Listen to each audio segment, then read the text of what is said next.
Hi Karen, this is John, Corey's son. This is in response to the questions about Korean culture that you sent to me. Because it's in a strange.hub format, it's much easier for me just to kind of read the questions and then respond to them that way. So I hope that's okay for you. If not, then I will type it out again for you. That's no problem at all. So first of all, apologies for the delay. The second thing is I'll read the question first and then give my response to those questions. Okay, so question one. What would you say is popular for Koreans in terms of leisure activities? Well, particularly older generations, because Korea is a mountainous country, hiking is a very popular pastime for Koreans. In terms of sport, badminton is very popular amongst the young and the old. For the younger generation, then they are very much into technology. PC rooms where mainly young guys, will play a number of games on the PC. Things like, I think it's called Warcraft and Starcraft. So computer games and cell phone games are very popular. Particularly younger Koreans don't enjoy things so much as reading because, of course, they're involved with studying a lot, and they don't have a lot of free time. So aside from that, I those are really the leisure activities that they enjoy, and I think for Korean men, they do enjoy like drinking and being with their friends, generally related to work and their families. Okay, question two. What would you say is the hardest part of learning Korean as a second language? As an expat, it's very easy to surround myself with other expats, so to practice my English is not so easy, and my partner also speaks really good English, so I'm heavily reliant on her.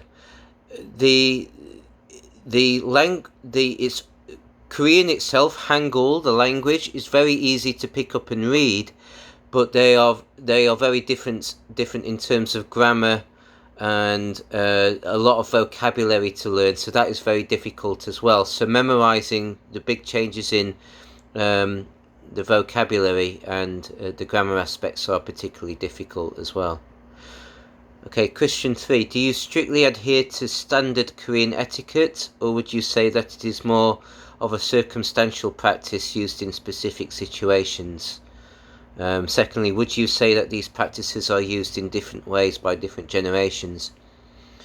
Well, not so much as an expat, but Confucianism permeates all layers of society here. So the young are very mindful of how they treat elder Koreans. Older Koreans, for their part, generally kind of get away with murder a little bit in terms of how they behave. But it's very kind of old school and traditional in that regard. There was a number of cases in the news whereby accidents have occurred because the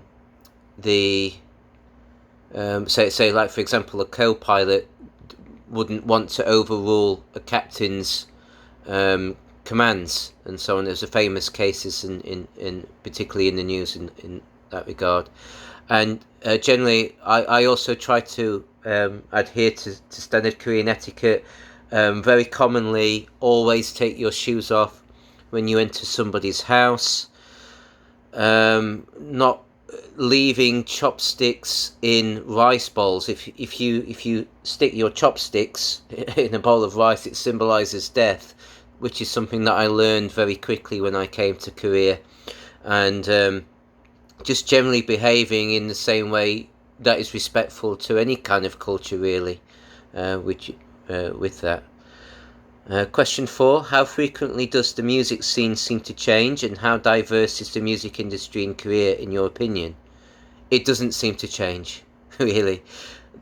K-pop is kind of all dominant, and it's permeated by kind of this Americanized hip hop culture a little bit, but K-pop pretty much to me sounds all the same, with the odd exception. For example, Gangnam Style was more of an anomaly rather than the rule.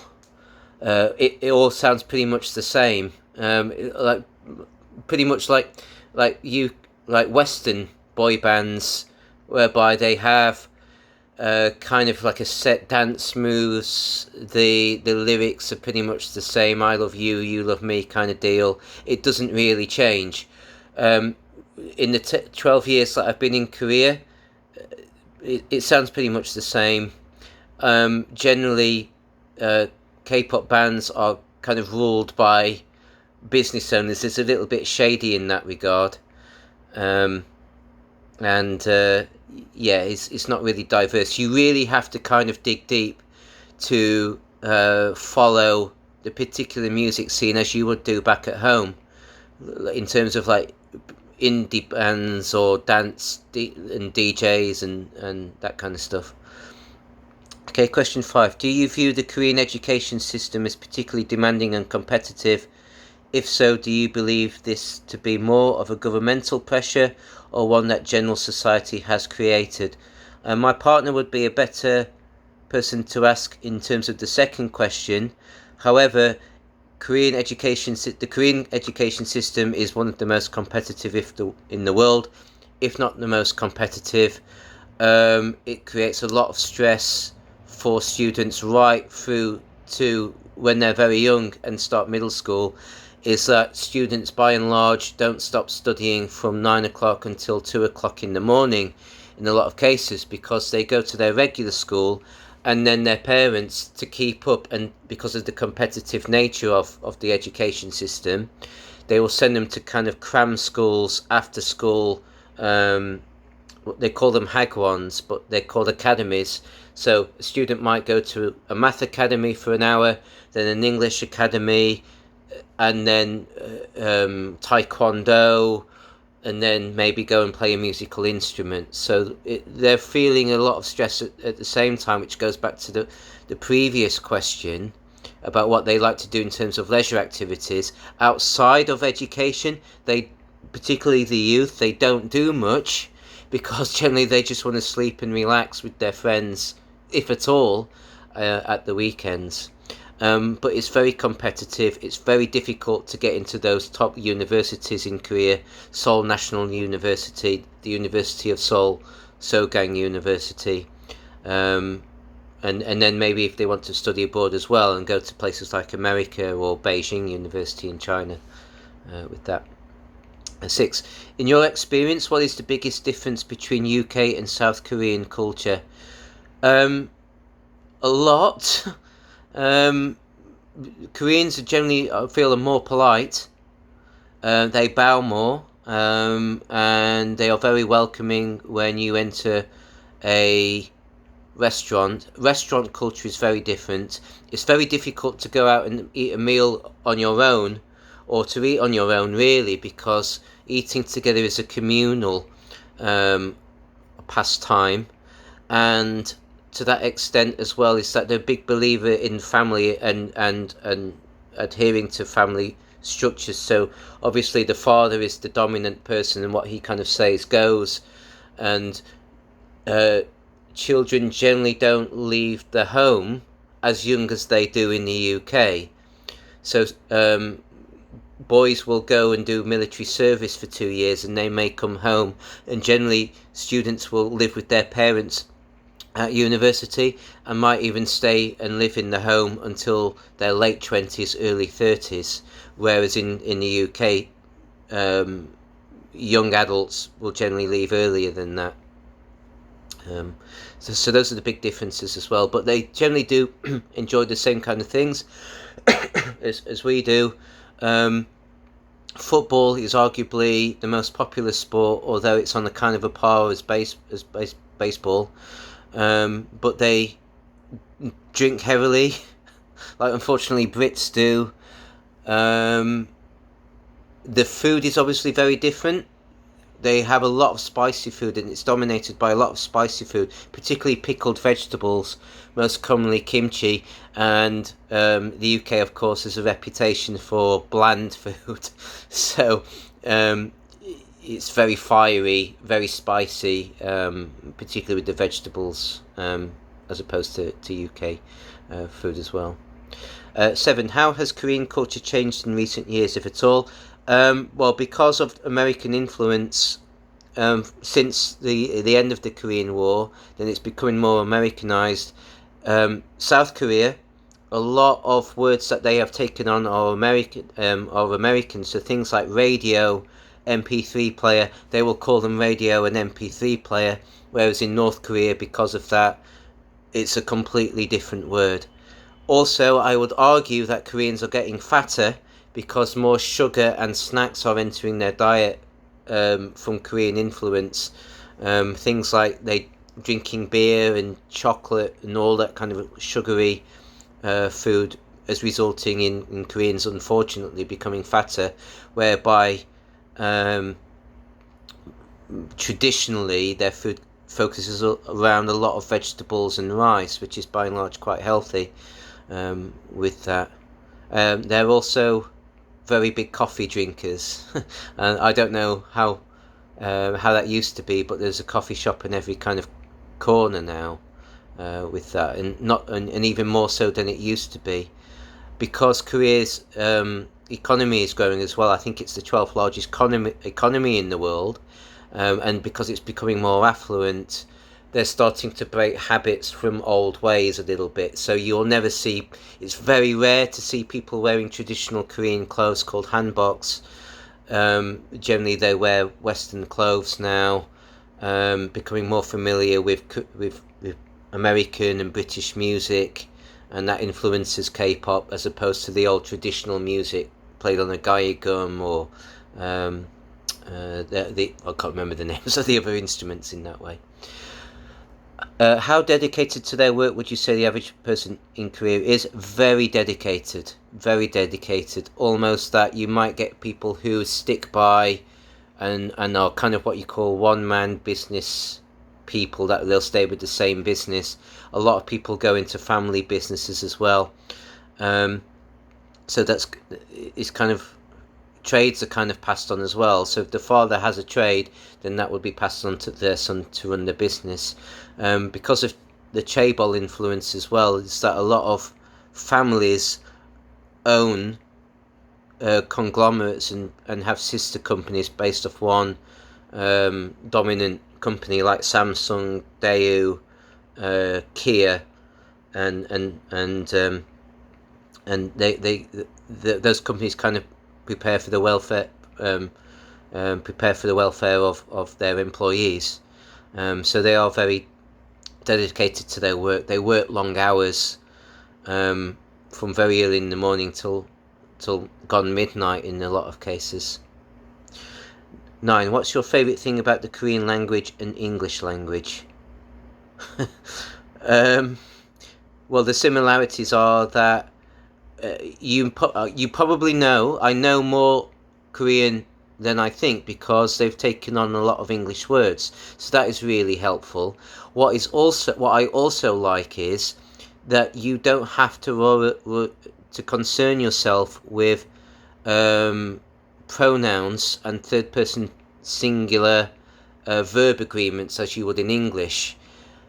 There is an agreement between the listener and the speaker and the reader and the writer as to who is being referred to in a sentence, because you establish context when speaking English, where in Korean as opposed to English, where you have to have an S on the end of the verbs, or IES or ES in third person singular with that. So that is what I do like. And then some of the names for English words, the translation is really funny. One of my favourite ones is mulgogi, which means which is fish, but mul means water and gogi means meat, so it translates fish as water meat. So that is one of my favourite words in Korean. Question 10. Have you seen an increase in interest in Korea and its culture? Well, yes, because K-pop is kind of like kitsch in the West. So you kind of get a lot of people liking kind of K-pop boy bands in particular for kind of kitschy reasons. It's kind of cutesy and kind of, I'd say, without trying to sound offensive, a little bit gay um, in that regard. Because the boy bands are kind of beautiful as well as the girls. They kind of look like beautiful aliens. They've got like dyed hair, and it's kind of kitschy and kind of trashy in that way. But that's starting to appeal. And then of course, um, things like Gangnam Style really took off. People wanting to visit Seoul because it was a little bit different. And then of course, Korean soccer players, noticeably Ji-sung Park of Manchester United and Song Heung-min, who plays for Spurs. Because of that, then they're getting the following from the Koreans in London and Manchester, and vice versa, and people are starting to know more a bit about Korea. And then of course the food as well is that Korean restaurants are slowly taking off in England, but indoor barbecue restaurants are becoming popular in that way. So there has been an increase in interest in Korea and its culture. I feel from that. I've noticed when I've gone back to England between my course time that I see kimchi on available and things like in restaurants like Wagamama, for example. 11. How much of a class system is there in Korea, and is this changing, evolving at all? Well, as before, as Korea becomes more affluent, then that kind of class divide is diminishing somewhat. But unfortunately, there's going to be a wider and wider gap the longer that North and South Korea are divided, to the point now where a lot of South Koreans are against reunification because of the social conditioning that people from the North will have to go through. Is this changing, evolving at all? Well, people still like their old ways, particularly the older Korean generation. They still do things that perhaps they would have done 50, 60 years ago. They still drink things like soju together, communal eating. They still eat the same things. Yeah, not so much of a class system, but more of an age gap. Really, it's not really so much anymore. Obviously, the affluent are affluent and the poor are poor, but I don't think this is necessarily changed or evolved so much as perhaps it would have done 20 years ago, when there was a smaller American influence on it, on Korea. Those are all of the questions. I hope that helps, and I'm very happy to follow up with any more questions that you may have in answer to that. So good luck with your assignment or dissertation or whatever that may be. Okay.